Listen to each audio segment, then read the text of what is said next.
At first, Christinu Gbenu didn't know where to go. Everything she owns was in this boat. She ended up staying with relatives. I have no more work. I can only get by with help from my neighbors. The Ototo Gbame slum was home for Christinu and her family for decades. The informal settlement sits partly on the water, in a very well-off area. The neighboring district of Lekki is booming. Growing numbers of wealthier people are moving here. Groups of thugs backed by police stormed the slum in March and April and set homes on fire without any warning. The residents fled to the water. Christinu Gbenu's small shop was burned to the ground.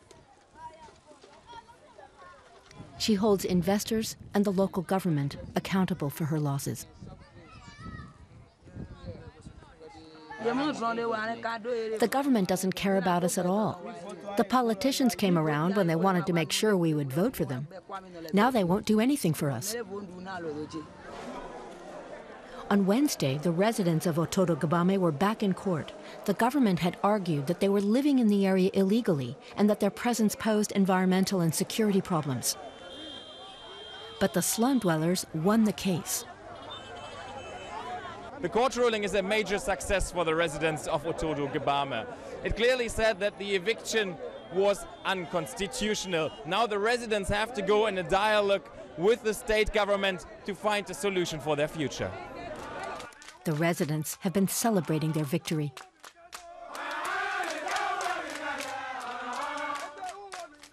Christinu Gbenu is pleased with the outcome of the case. I just want one thing for my children, to move back to Ototo Gbame. If we have a nice conversation with the government, we should be able to reach a middle ground that protects all their rights. For now, Christinu Gbenu is back at her relative's home until she can return to Ototo Gbame. During the day, children have use of this TV room. At night, it sleeps 13. As grateful as she is for this living space, Gbenu hopes she won't have to stay here too much longer.